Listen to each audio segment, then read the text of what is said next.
I'm sure you'll find that our talks overlap. After all, we're part of the same organization and the same current, the same trend, the same pole in the world movement. But comrades, friends, family, really to everyone who's fighting for a new world, to everyone who is fighting this decaying, brutal, rotting imperialist system, we do need to evaluate where we're at now. Some monumental things have happened in the last less than 2 weeks. I mean, some huge changes. Just yesterday, and it is almost hard to remember what happened on what day, but it seemed we were literally on the real verge of a conflagration. Afraid to go to sleep. I mean, it was really a dangerous moment. And as Larry was describing, U.S. imperialism came right up against a fever pitch of anger of the people in both Iran and in Iraq. There are also, and I just want to touch on this, stunning changes in both people power and in technology that reveal that the people of the region are no longer entirely defenseless. And that's the game changer too, that the U.S. hasn't reconciled itself to this change. They're used to this unipolar, this was going to be the American century, remember? Here we are, 2020. And it's not going that way. So they've made a series of incredible miscalculations, you could politely call it that, blunders. And it's not just driven by Trump. It's driven by a frustration with developments in the region that the U.S. empire is powerless to stop. So it's why we want to both look at it and take heart. But let's first deal with two crimes in two different countries. Last week, the U.S. bombed the first open border crossing between Iraq and Syria. Now, that was a big thing and had been opened with great celebration. Why did they bomb it? They said, well, a U.S. contractor had been killed hundreds of miles away, but they chose this border crossing, and that killed members of the Iraqi militia units, very popular units that had been the sort of the grassroots movement that came up against ISIS. So they killed these members of the Iraqi popular militia. There was a huge public funeral for them. And that did create a firestorm in Iraq. And it united all the different political parties. The U.S. under occupation set up a completely dysfunctional system that was meant to keep everybody divided and at each other's throats. And suddenly, by that act, they came together. And they were enraged. And there were these big demonstrations. And then they did something that is absolutely stunning, as we just described, marched right into the green zone. Now, this is the most heavily fortified area in the world. And there's just layers and layers of bunkers and wire and blast walls and all kinds of stuff. And special units that they rely on, Iraqi units, who simply stood down and opened the door. Now, let's think about that. They didn't come in with missiles, with hold missiles. There's a lot of weapons in Iraq. They came in unarmed in a funeral procession. And then they scaled the walls and burned the reception area of the U.S. Embassy. This is the biggest embassy in the world. It's larger than the Vatican. It's 6 times the size of the UN mission over here in New York. It's humongous. So, and they got right inside, not just scaling the walls. Then they brought in tents and mattresses and cook pots and announced they were staying for the night because they were delivering a message. A message. And you can bet in every U.S. base, the troops and the mercenaries there must think, wow, they can just walk in the door of the green zone. What does that mean for us here tonight? That's the message they were sending. It's quite an interesting message, right? And they did it in a very interesting way, a very creative, people's way, right? And their demand was U.S. troops out of Iraq. They left and they set up an encampment right across the river from the U.S. Embassy. And they said, here we stay until the Iraqi parliament votes the U.S. out. Now, you'd think U.S. government might do something to diffuse the situation at that point, wouldn't you? I mean, that's quite a message. It's not just Trump. You know, the military gave various options. But it's true, there is a real current of militarists that refuse to accept this. What they did was they assassinated the most popular political figure in the region, the Iranian general Qasem Soleimani, who organized the regional defense against ISIS. He was the commander of the Islamic Revolutionary Guards of Iran, the Al-Quds, the elite units, but really well known and popular. Not known here, but he had arrived in Iraq from Iran, public airport, at the invitation of the Iraqi prime minister as a peace envoy to de-escalate the tensions between Saudi Arabia and Iran. Now, wouldn't that be incredible? Wouldn't that be a real game changer? And this was known. This wasn't a secret mission. Actually, the Iraqi prime minister had been in touch with the U.S. and received their go-ahead for this. So it wasn't a secret mission. And the assassination, therefore, was a stunning attack on the sovereignty of Iraq, of Iran, and of the whole idea. It was a sabotage of any form of peace in the region. Well, I think we all know, and we've just discussed, the firestorm that set off throughout the entire region, and the millions and millions of people that were in the streets in Iran, but throughout the whole region. For the first time in a generation and more, the anti-imperialist movement of the region was won. And U.S. strategy, and also British and French, the imperialist strategy has always been, going all the way back to the Sykes-Picot Accord 100 years ago, to keep the area divided, carved up, and at each other's throats. That's the strategy. To keep one war after another to destabilize, to use every form of economic strangulation, and to always pit one nationality or religious grouping against another. So, suddenly, the whole movement was won. And together, with one demand, U.S. get out of the region. Troops out now. Boy, if ever there was a moment. Now, Iran then announced, we're going to send a military message. It wasn't a surprise. It wasn't a surprise. They fired missiles at 2 U.S. military bases. Now, it's interesting that the missiles themselves were pretty precise. They actually didn't hit any barracks or any area where there was personnel. They did hit some military equipment. And they announced what they had done and where the missiles had come from. So, and they announced, this is a message, your days as a superpower are over. Anyway, they hit this U.S. base. No one died. Trump tried to play it, well, Iran stood down. Iran responded, well, as a matter of fact, we have hundreds of missiles.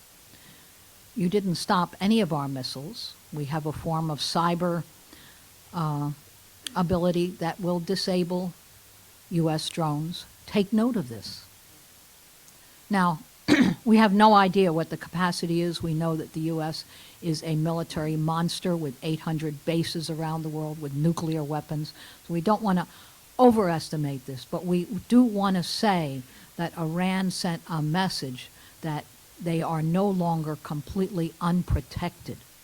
and that they also have weapons, that any war will be very costly to the U.S.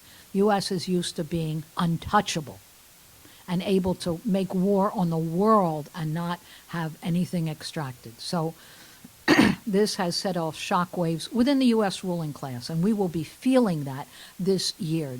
Will be destabilizing to the U.S. ruling class as they process what this means. So there are a couple of other things just that we should just kind of process a little bit. And one of them came just a few months before, in September 14th, the Houthi rebel forces in Yemen, with drone missiles, actually very small little drones that could operate from a laptop, attacked Saudi Arabia's energy giant, Aramco. And it disabled half of the oil and gas and processing in Saudi Arabia in just a few strikes. Of course, the U.S. immediately blamed Iran, but the Houthis held a press conference. They said, here's the missiles. Here's what we did.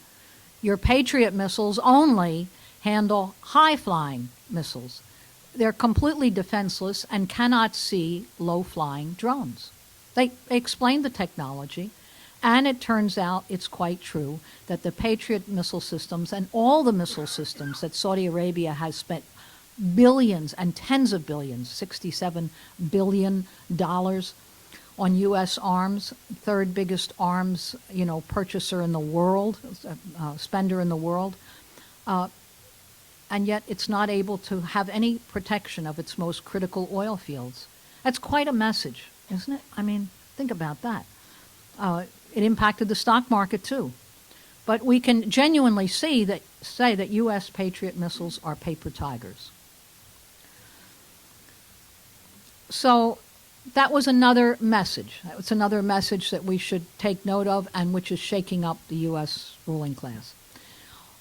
There was something else going on as this assassination of the Iranian general Soleimani was taking place. And that is in the Gulf of Oman. There were naval maneuvers going on of Iran and China and Russia right in the Gulf of Oman. Began December 27th, right up to the new year. So as this was going on, there were, for the first time, a coordinated response to an area where only U.S. aircraft carriers, destroyers, missiles, nuclear submarines have reigned supreme for decades. Now, that's a development worth really taking note of, right?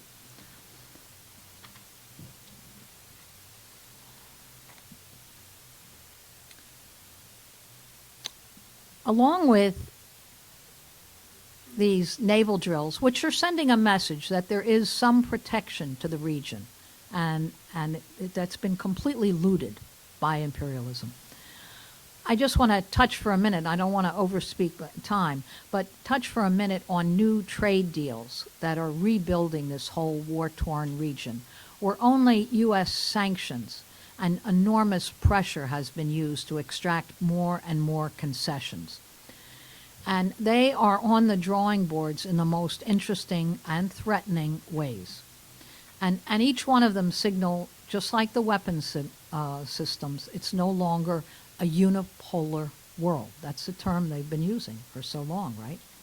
That the military balance is changing, the destructive balance is changing, and also the economic relations are changing.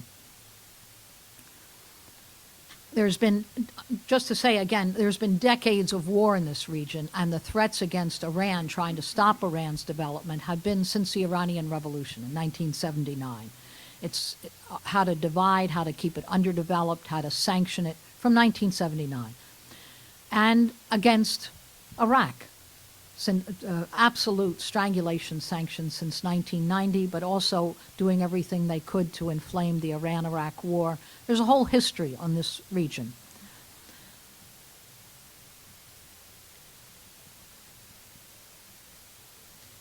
Let me just skip a few things, but to say that what U.S. economy, and Trump very aggressively had been doing in the past year, is trying to get all kinds of concessions from Iraq in order to rebuild basic infrastructure that it was a U.S. invasion that had destroyed.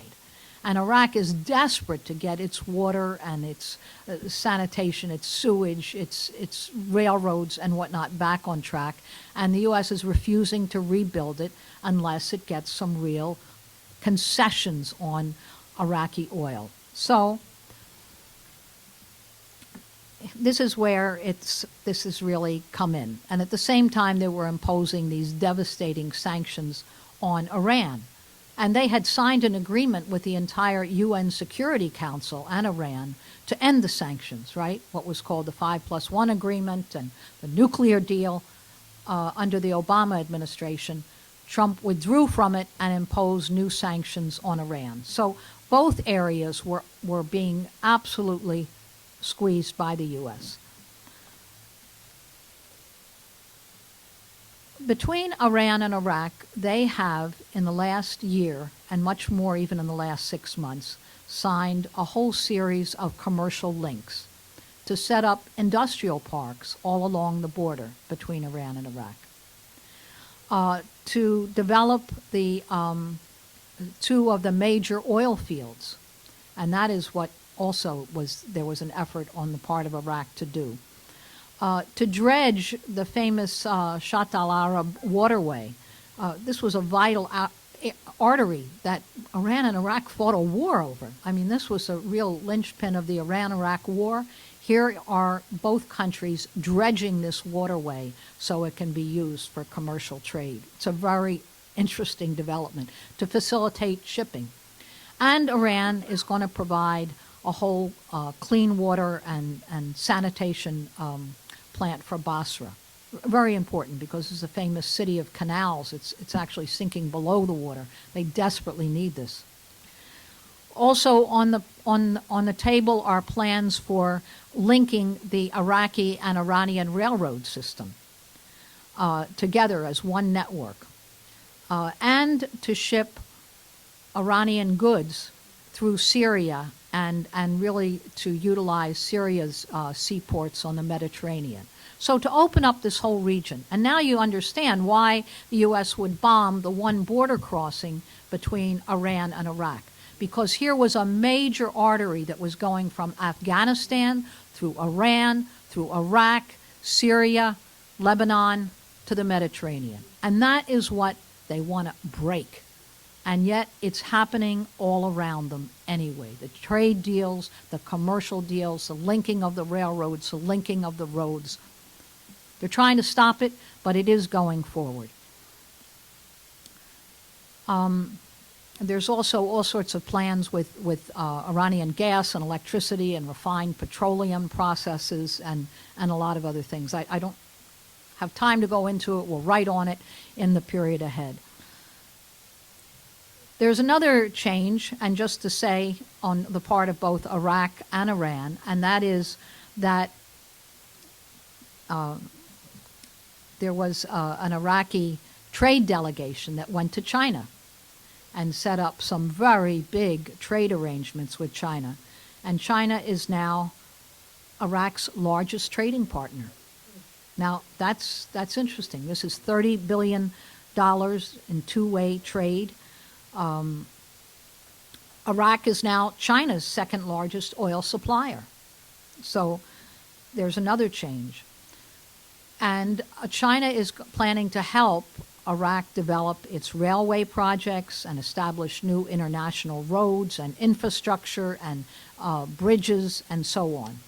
So just in winding up, when you read about these trade deals, and also in oil services and engineering plans and drilling and all kinds of joint ventures, you see this is something else that the U.S.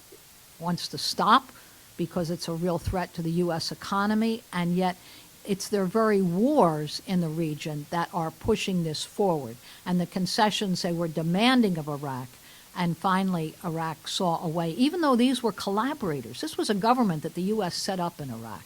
We should just know who this is And yet when they turn against and take one of the largest trade delegations, the Prime Minister, Abdul Mahdi, who, the U.S. thought was their person, the delegation they took to China included ministers from every province and advisors and business people from every province who made this, who had this discussion of mega projects in fields and roads and also in education and in health.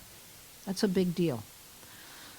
No time to go into it now, but just to say that China is also Iran's largest trading partner. So these aren't just deals with Iraq. It is deals with Iran and Iraq, and Iran and Iraq's deals with each other. So we just need to look at this whole area as an area undergoing big changes. Big changes commercially, big changes in technology, but most important, and for us what's always decisive, are big changes in the mass consciousness. And that will be reflected back here in the ruling class here, but it's up to us to make it, through building solidarity, a real weapon in the class struggle here. The whole thrust behind the Sanctions Kill campaign is to build a campaign that is attacking and exposing what U.S. sanctions are doing on Iran, on Iraq, in 39 countries, a third of the population of the world, and it draws a lot of excitement that there would be a campaign like this coming from the U.S. So every one of these things, we should see the demonstrations. It was kind of incredible, demonstrations in 90 cities that happened over like the New Year holiday. That's a pretty impressive thing. It meant a lot here, but picture what it meant to the rest of the world, that people in the U.S. were finding on very short notice their voice. And so we should really see that as our role, our challenge of what we need to build as a whole part of the world is struggling to rebuild and get the U.S. out. That is the demand. U.S. out, U.S. troops out, mercenaries out, death squads out, U.S. out. Thank you. Oh, so much really food for thought in the discussion tonight, in the comments. War is a big radicalizer. It is what rips the mask off this vicious system. And that's true for millions of people who, day-to-day life, there's certain even insults and humiliations have become acceptable, and then suddenly there is a break. And it is why, and we've seen this around the world time and again, that big revolutionary developments follow very brutal imperialist wars. Now, the dilemma is, for U.S. imperialism, they're in a weaker position, but they can't pull back. Now, we see this with the police and the communities here. There'll be an outrageous racist killing. Tens of thousands of people come into the streets, and they'll suddenly, the mayor, this and that, will, sometimes they even replace a police commissioner, set up an inquiry. It doesn't change the character of the police. And it doesn't ever mean that there won't be a police killing the next day, because that's the way they function. There's no other way of enforcing property relations in this city, anywhere in the U.S., or anywhere in the world. That's what it's about. It is about enforcing property relations and theft at the point of a gun. And if they're being disarmed, they'll be more desperate in some ways. But we should take a great deal of confidence in what happens when people see resistance around the world. They don't have to understand it in a big way. But they saw those demonstrations in Iran and Iraq. I think there was a lot of identification with it. No one was cheering U.S. going to war. It's a problem even for Trump. Even his base is against another war. Isn't that kind of amazing? So, and yet, war's the future. It's an impossible contradiction. It's a dilemma. There's a dialectic to it. And if we know it and we're planning on it. Now, also, it is significant, these demonstrations that took place right away in the middle of a holiday season. That's kind of amazing. And the fact that they were almost overnight, 90 cities. Now there's a certain, it's more dynamic, frankly, I think. A lot of local actions. These demonstrations in Newark, in Jersey City, people are meeting, let's go through this shopping area, that shopping area. This crisis, again, the next plans will be, what are we shutting down? That's what happened with the Black Lives Matter movement. We're shutting it down. We're shutting down the highways. We're shutting down trains. We're shutting it down. And that will happen. We have to both know it, prepare for it, agitate for it, shut it down. U.S. troops out and shut it down. Because sometimes you're planting the seed of an idea.